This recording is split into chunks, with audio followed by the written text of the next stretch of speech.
What's up, Dragon Brood? Today is September 7th. I always got to check the calendar because COVID. But September 7th, we have more previews for Innistad Midnight Hunt. And I have to admit, a couple that came out today were some pretty hot fires. So we're not going to waste too much time. We're just going to get right into those previews. Let's go.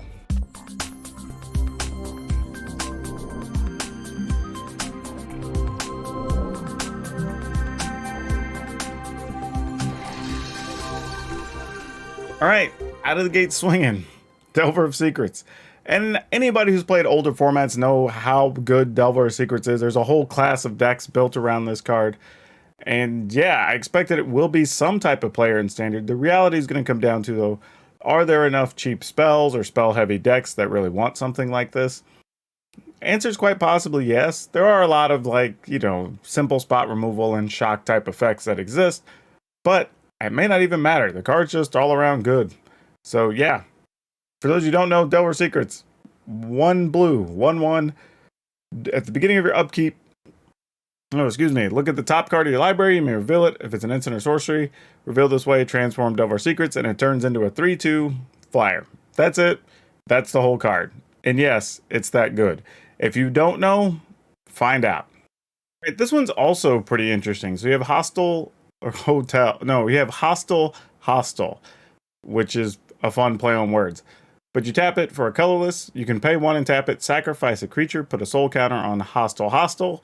Then, if there are 3 or more counters on, or soul counters on it, remove those counters, transform it, then untap it.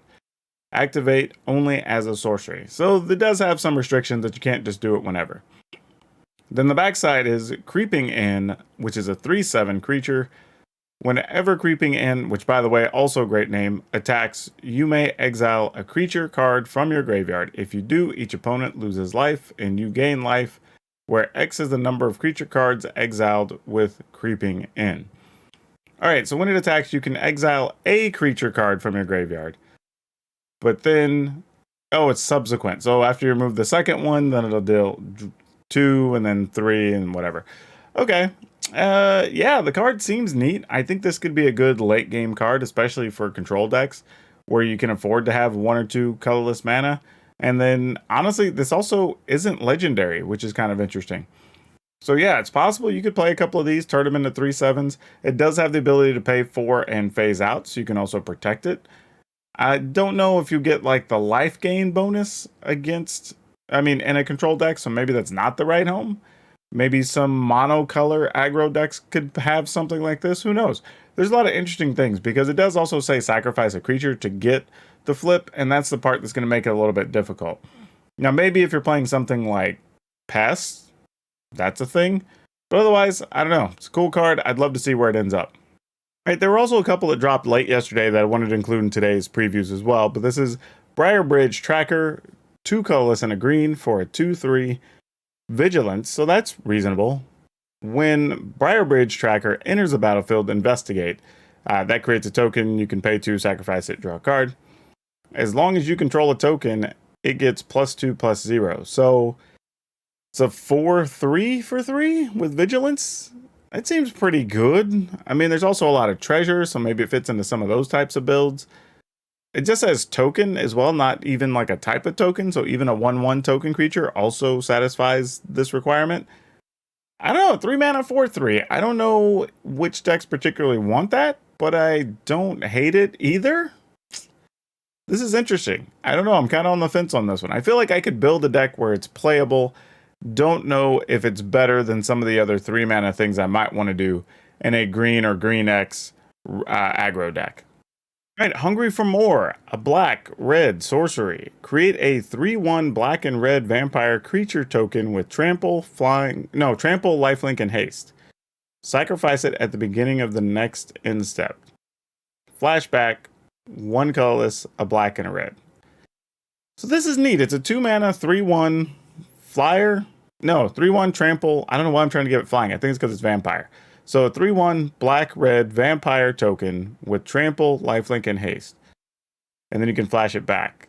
This feels playable. Probably more so if you're When we're talking about Crimson Vow, where there's more vampires and something to do with those tokens, or maybe when a vampire dies, you get a trigger, that's probably pretty good. If I had some way to also sacrifice the tokens, that's good. But I don't mind something like this. I mean, as a late game card, let's say after your opponent sweeps the board, for 5 mana, you do get to attack for 6, and you get to gain 6 life, so that's not too bad. I could be talked into this. Right, this is one I have to use a translation, but Root Vine Creeper. It's a green and a blue for a creature plant horror. Tap, add 1 mana of any color, or you can tap, add 2 mana of 1 color, spend that only to cast from your graveyard, and then blue green and tap it. Exile the creeper, return target card with flashback you own from your graveyard. Own an exile to your hand. So that's a bit different. So if you've already used a flashback card, you basically get to start it all over in your hand and use it again. That's actually really good.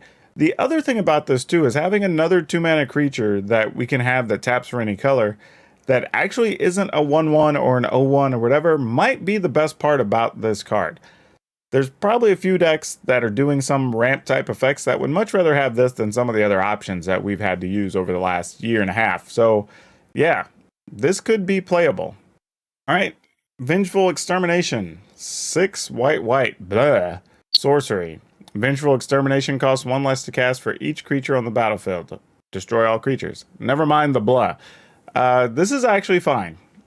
There's some decks that seem like a lot of aggro decks seem like they've been wanting to play some types of sweepers for whatever reason. We've been seeing that a lot on the ladder lately. So maybe it fits into those type of decks. Also, if you're worried about sideboarding against something that's going wide, like mono white aggro or pest or whatever, where they've got 4 or 5 creatures out usually, being able to play this for 2 or 3 mana is probably more than reasonable. So I mean, this is fine. I don't think it's necessarily the replacement to something like Shadow's Verdict or even Doomscar right now, but it's not bad. Just not great. Old Stick Fingers, X black green, legendary creature horror. When you cast this card, reveal the top card of your library until you reveal X creature cards. Put all the creature cards revealed this way into your graveyard, put the rest in the bottom of your library in a random order. Old Stick Fingers power and toughness are equal to the number of creature cards in your graveyard. I'm not really impressed by this one. I mean, it's possible it's like a 2 mana 6/6 or 8/8, and that's kind of cool, but unless we're doing a lot of things that get stuff out of our graveyard, I'm not really sure we'd want to mill stuff. So it really depends on what else we see in the set that we want to play out of the yard. Siphon Sight, a blue and a black, instant. Look at the top 2 cards of target opponent's library. Exile one of them face down and put the other on the bottom of that library. You may look at and play the exile card for as long as it remains exiled. You may spend mana as though it were mana of any color to cast that spell. And it has flashback for a colorless, a blue, and a black. This is an instant, so it's kind of cool. You could try to blank your opponent's draw, potentially, if there's something good there. I don't know. It always feels like a gamble playing off the opponent's library. This card's probably a lot better than I'm giving it credit for, honestly. It just doesn't really get me going. It doesn't motivate me. The unknowns of your opponent's library just make this feel questionable. But there's some people that are probably going to love this card, so I probably have to see it in action a few times before I'm sold on it. All right, another one I got to use some translations for here. Adeline, Splendid Cathar, 1 colorless, white. Legendary creature, Human Knight, Vigilance. Adeline Splendid Cathar's power is equal to the number of creatures you control, and it's an X4. Whenever you attack, for each opponent, create a 1/1 white human creature, tapped and attacking that player or planeswalker they control. This is kind of neat. It does have Vigilance. I'm assuming it's going to be at least a 1/4 because for each creature, not each other creature. So a minimum of a 1/4, probably a 2 or a 3/4. I don't know what else. I mean, there's a bunch of things in the 3 slot, I think is my problem, that these decks could play. So I'm not sure. It really depends on what the rest of the set looks like and which way maybe even humans decks go. I wouldn't turn my nose up at this card, but I'm not sure it's exactly what we're looking for just yet. Though I do like the fact that it produces a token every attack, because it kind of forces your opponent's hand a little bit. Dire Strain Rampage, colorless, red, green, sorcery, destroy target artifact, enchantment, or land. If a land was destroyed this way, its controller may search their library for up to 2 basic land cards, then put them only on the battlefield tapped, then shuffle. Otherwise, its controller may search their library for a basic land card, put it on the battlefield tapped, then shuffle. Okay, so if you destroy a land, they get to go search for 2 basics. If you destroy an artifact or enchantment, they can go for 1 basic. However, you can also target your own stuff with this, so it can be a pseudo ramp spell, kind of like, what is it, Roiling Regrowth, I think is the card. So it could be kind of like that, but it does have flashback, 3 colorless and a green and a red, so you can do it twice. It sort of ramps to itself, because you can pay 3, sack 1, effectively go get 2, so you're at 4. You lay a land the next turn, you can flash it back. So that's a thing. It works against a lot of different cards, and it's good enough that you could play like 2 copies main deck and just have an answer for enchantments and artifacts, while also being able to ramp yourself if necessary. So, yeah, this card, I imagine this card's going to start a lot of discourse. Gristleband's Mask. 1 colorless, black, legendary artifact equipment. Equipped creature has flying and lifelink. Whenever equipped creature dies, you may pay X life, where X is its power. If you do, draw X card. So it makes sense, because Gristleband is pay 7, draw cards. So this kind of gives you a pseudo Gristleband effect. But the other cool thing is this actually lets you gain life while the creature is out there and attacking. So even if you put it on like a 3/3 or a 4/4, by the way, the equip cost is 3 on that. But even if you put it on like a 3/3, you're attacking with it, it gains life. All right, so you pay the life, which would be 3, to draw 3 cards, but you didn't really lose anything. You just got 3 cards, and then you get to put the mask on the next thing. So yeah, I'm kind of into this, and it gives something flying, so there's a good chance your opponent can't block it either. I kind of like this card, and I believe this is the last one on our list today. Bloodthirsty Adversary. It's a colorless and a red creature vampire with haste. It's a 2/2. When Bloodthirsty Adversary enters a battlefield, you may pay 2 and a red any number of times. When you pay this cost 1 or more times, put that many +1/+1 counters on Bloodthirsty Adversary. Then exile up to that many target inserts or sorcery cards with mana value 3 or less from your graveyard and copy them. You may cast any number of the copies without paying their mana cost. Bruh. Well, that's a thing. This is just good. I mean, early, it's a 2 mana 2/2 with haste, fine. Starting on turn 5+, it's a free spell from your graveyard that you played earlier and a +1/+1, so you're getting a 3/3.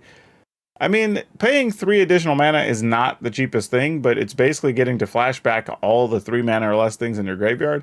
And especially if they're removal or life gain or whatever at a critical spot where you need it late, it's really good. And even when these times when you get mana flooded and you have 8, 9, 10 mana out, like this is one of those times you're going to be able to get use out of all that mana. So I'm about it. The only thing I wonder is why did these cards, this series of cards, not have multi-kicker? I think that would have been easier than using all these wordy boxes, but to each their own. It's actually a pretty cool all-around card. I would definitely expect to see people playing this one. Actually, there was more to cover. So we have Curse of Surveillance. It's a 4 colorless and a blue. Enchant, Aura, Curse. Enchant player. At the beginning of enchanted player's upkeep, any number of target players other than that player each draw cards equal to the number of curses attached to that player. So the controller of the curse, which would be you if you cast it and put it on somebody, you can choose any number of other players to draw cards, except for the person that's cursed. So in this case, in standard, you'd be 1v1, you put it on your opponent, you draw a card every turn. So that's kind of cool. I don't have a problem. That does cost 5, so it's not the cheapest thing, but I do actually like that as an ability. If you're doing some commander things and you want to get political, this kind of plays right up your alley, because you can not only choose who's never going to draw cards, but you can choose who draws cards and win each turn. So that's kind of neat too. So yeah, this is a fun card. I don't think it's going to be crazy played or crazy expensive, but I think it actually fits a few styles of play, which some people should appreciate. And then for real, this is the final one we're going to do today. Sacred Fire, 1 white, 1 red. Instant, Sacred Fire deals 2 damage to any target, and you gain 2 life. Flashback for a red and a white. Now, the downside to this is the flashback cost is highly expensive at 6 mana. But still, being able to gain life and pick something off early is pretty nice. I could see this fitting into a couple of different decks. Maybe older formats could also pair this with some other cards and really make something happen. But in general, this is actually a fine card. I don't think it'll be played a ton, but the spots that want it will really enjoy it, especially since it has a little bit of a life gain rider, which we haven't really had this on a card in a while. And that's it. That's going to do it for today's previews for September 7th. I still have the date right. I didn't lose it. Don't forget, if you like this, please let me know. Leave some comments. Let me know what cards you liked or didn't like, or what you're still looking forward to, because we're not even at halfway through the set yet. And please check out my links for all the other stuff. If you want to come by my streams, or you want to come hang out in the Discord and talk about new stuff or new decks, we're going to be doing a lot of that. And also, finally, I'm going to ask so kindly, if you haven't, please like, subscribe, support, share, let people know. Anything you can do to help boost the channel will go greatly toward helping your favorite content creators. But that's all I have for you for now. We'll see you next time.